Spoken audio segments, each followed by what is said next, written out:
Olha, eu sei que você já tem uma dúvida pro pastor Daniel para saber o que é pecado e o que não é. E essa é a oportunidade para você. Nós estamos com o Café com o Pastor. É um programa onde nós trazemos perguntas, dúvidas, e o pastor Daniel está aqui para responder. A gente coloca ele na saia justa, viu? Então, olha, venha, traga sua pergunta através do aplicativo e venha nos assistir. Eu tenho certeza que vai ser algo que vai transformar sua vida e vai te abençoar. Mudando a sua trajetória de vida e tudo mais. A gente sabe que o senhor é muito bem casado com a dona Camila, né? Dois filhos amor, lindos. beijo pra você. E como que é essa questão do casamento em si, né? Primeiro, acho que seria legal você contar a história de vocês, mas também como que é essa instituição do casamento, visto que tem sido tão marginalizada, né, hoje na sociedade, colocada de lado. Como o senhor vê isso e como seria a luz da Bíblia, a luz da santidade, essa instituição? Ó, eu vou contar a história, tá bom? Tem a verdade e a história da Camila, então eu vou contar a verdade. Bom, nós nos conhecemos na igreja, né? Crescemos junto na igreja, por isso que eu falo que a igreja ela tem que ser um lugar de relacionamentos, né? Sim. Porque a minha família se fez ali. Então nos conhecemos na época de adolescentes e ela colocou o olho em mim, né? E assim você sabe como é que funciona Entendi, essas coisas. Você entende, com a Érica não foi foi a mesma diferente, coisa, né? Então, exatamente. depois a gente apanha das duas. Mas ela teve um interesse num primeiro momento e não aconteceu nada ali, né? Mas ela mudou de igreja, ela foi para a igreja do Nova Europa, eu permaneci na Central e a gente se reencontrou depois de 8 anos. Ó, Nesse reencontro eu falei, olha, ela se tornou uma mulher, né? Não podia falar que ela cresceu, ela vai me matar. Mas eu falei, uau, se tornou uma linda mulher, né? E ali despertou aquele interesse que a gente foi numa casa de um amigo em comum acho que foi para um churrasco que teve lá, a gente se viu e a gente passou a conversar novamente e a gente então iniciou um relacionamento. Isso foi em 2003. Em 2003. Setembro de 2003. E quando foi já no início de 2004, quando foi início de 2004, lá para abril de 2004, nós já nos noivamos e casamos em outubro de 2004. Fizemos agora 20 anos de casados, né? E assim, o nosso relacionamento se deu na igreja, nossos filhos cresceram na igreja, o ambiente para eles, e a gente tem buscado educá-los, criá-los, né, no temor do Senhor. sim. Como homem e mulher, buscando os princípios da palavra de Deus, é óbvio que a gente é falho, a gente tem problemas como Sem todo dúvida. casamento tem, né? Temos as nossas divergências, as nossas diferenças, já tivemos as nossas discussões, mas tudo resolvido segundo a palavra, né? E a gente tem vivido isso. E a gente entende que o casamento, ele é dessa forma, dessa maneira, né? A Bíblia nos traz que a gente deve olhar para o matrimônio como algo santo, é santo.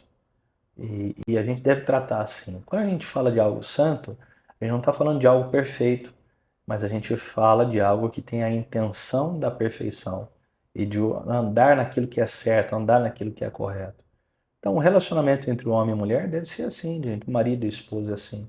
Eu tenho que buscar fazer o melhor pela minha esposa e ela buscar fazer o melhor por mim. Como própria referência que a Bíblia nos diz, né? Maridos, amai as vossas mulheres, assim como Cristo amou a igreja e assim mesmo se entregou por ela.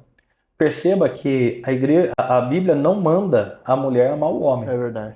Não manda.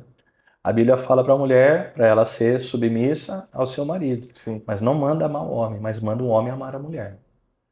Porque o homem, ele tem que ter esse sacrifício. O homem, por natureza, ele é egoísta. É. Ele é egoísta. Então, ele precisa entender e compreender esse amor sacrificial e de se doar pela sua esposa, pela sua família, para cumprir o propósito dele como sacerdote. E como sacerdote, qual que é a função do sacerdote? É representar o povo diante de Deus. Uhum. E ele só pode fazer isso com amor, porque amor nos leva à compaixão. A compaixão é você se colocar no lugar do outro para você poder representá-lo. Então, na mulher é algo normal, inerente ela amar. Para o homem, não. Ele tem que entender isso para que ele possa se doar, para que ele possa se sacrificar pela sua esposa, né? Então, quando você desenvolve essa mentalidade para fazer a sua família feliz e deixar você mesmo em segundo plano, você está cumprindo aquilo que a Bíblia fala a respeito do papel do marido, do papel da esposa como auxiliadora e de um casamento que representa, inclusive, o nosso relacionamento com Cristo. Sim, é verdade. Então, é tão maravilhoso você estar casado, ser casado, que esse casamento, essa instituição chamada casamento, ela representa o nosso relacionamento com Cristo. Isso é um mistério extraordinário, um mistério maravilhoso. E às vezes as pessoas não entendem dessa forma, dessa maneira, para valorizar dessa maneira, Sim. para valorizar dessa forma. Então, a história é essa. Ela colocou o olho em mim, gamou, e falou: esse é meu e não abro mão.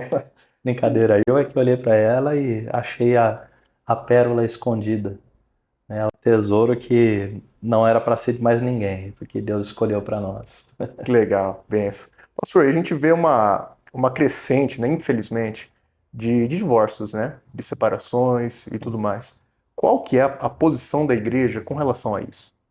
Divórcio, eu costumo dizer que é o caminho, e entenda, eu sei que é uma palavra forte, né? E aqui não é trazendo qualquer julgamento por quem já passou pelo divórcio, mas é o caminho dos covardes, né? Porque o corajoso ele vai enfrentar. A Bíblia diz que Deus abomina o divórcio.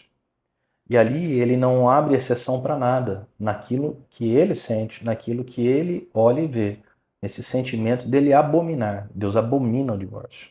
Não tem conversa. Quando nós temos lá no Novo Testamento, principalmente, né, Jesus conversando ali com os fariseus que perguntaram para ele a respeito do divórcio, Jesus traz uma resposta para eles que para mim é a chave que eu digo para dizer se é uma covardia ou um ato de coragem permanecer. Ele fala: é por causa da dureza do vosso coração que Moisés permitiu dar a carta de divórcio. Eu vos digo outra coisa, salvo em questão de adultério. Inclusive, essa orientação, ela é colocada entre parênteses na Bíblia, porque não é confirmado 100% nos originais mais antigos, mas existe uma confirmação em outros manuscritos, né? De qualquer forma, não é que Jesus traz uma liberação ali. Jesus está colocando uma condição em que para muitos é impossível o convívio, que é uma questão de adultério. Então, a Igreja Nazarena, ela trata nessa ótica, em questões de adultério, onde não dá para permanecer o convívio porque não se consegue esquecer, não se consegue conviver com aquilo. Você pode até perdoar, mas não consegue conviver. E quando é uma questão de risco de vida, né? Ou pela questão de risco na fé em si. Mandar fazer uma escolha. Olha, ou você escolhe a tua fé ou você... São as três situações onde a Igreja Nazarena entende e compreende que o divórcio ele é aceitável, né? Certo. Mas, biblicamente falando, Deus abomina o divórcio. E Deus nos dá todo o instrumento e todas as ferramentas para que a gente consiga superar toda e qualquer situação, toda e qualquer condição, inclusive uma traição. A Bíblia nos ensina assim. Quando a gente pega a palavra de Deus, a gente vê o profeta que teve que se casar com uma prostituta para mostrar como seria o nosso relacionamento com Deus. Então, quantas vezes traímos a Deus através dos nossos pecados, através das nossas ações, e Deus nos perdoa. Verdade. Deus não nos joga fora, Deus não nos dá uma carta de divórcio. Deus nos perdoa. Então, essa é a referência, esse é o exemplo para nós que a gente precisa seguir. Esse é o posicionamento bíblico. Certo.